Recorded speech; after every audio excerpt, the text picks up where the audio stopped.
What kind of form of literature would you say the Bible is? It's a conglomeration of history, poetry, prophecy, multiple authors over a huge span of time, yet it's all combined into one unique piece of complete literature. So you're a pastor and a writer, so what kind of parallels do you find between writing your own fiction and reading the Bible? It's really fun. The more I study plot and understand what makes a story, the more fun it is to see how the Bible is story. It's not just historical accounts, it is story. It's fascinating because, for instance, the life of Jesus. The best thing to do in the beginning of a story is endure your hero or your heroine to your reader. Show all the characters and the qualities, the good traits, the good things that your character is done so that they bond with your hero. Some of the common themes are betrayal by a close friend, injustice on the part of those who are supposed to administer justice. The hero has to face difficult choices, Garden of Gethsemane. A major theme is self-sacrifice for a higher purpose. And then of course you have to have a surprise ending. You've got to have twists and things that are unexpected with good foreshadowing. Jesus, the story of Jesus, fulfills all those elements of story. It's not just a historical account. The story of Esther, you have Haman, this guy who's determined to kill the Jews.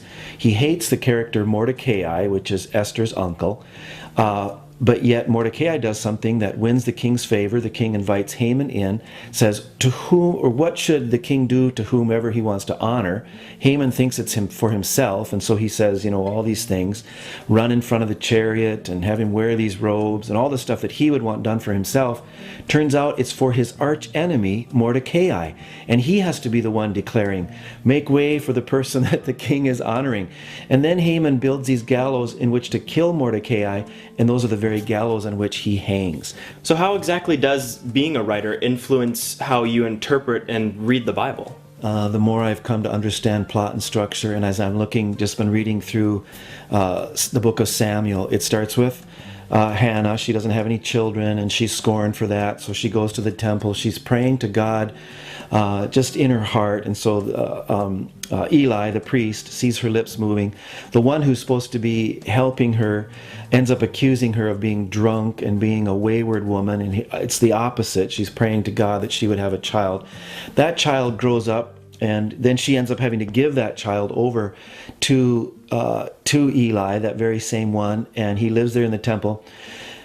What's crazy is then that child ends up telling Eli his kingdom, his rule as priesthood is going to fall.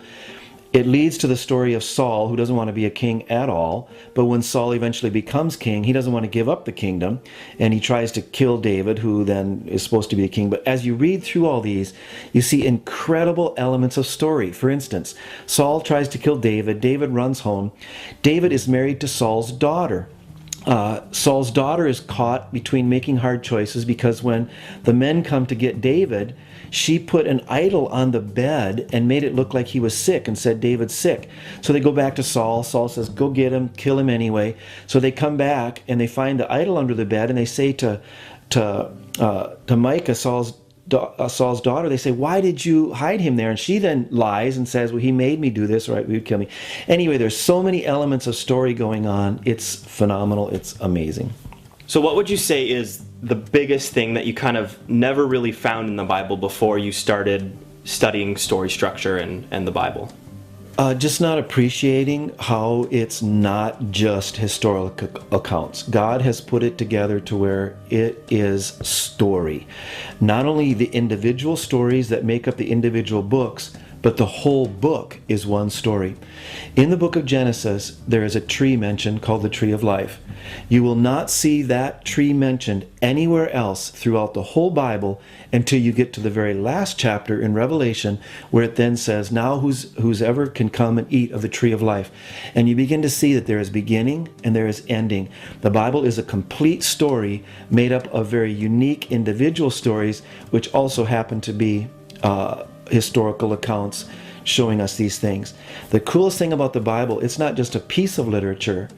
It is like living literature. It's our textbook for what true literature, of what true story really should look like.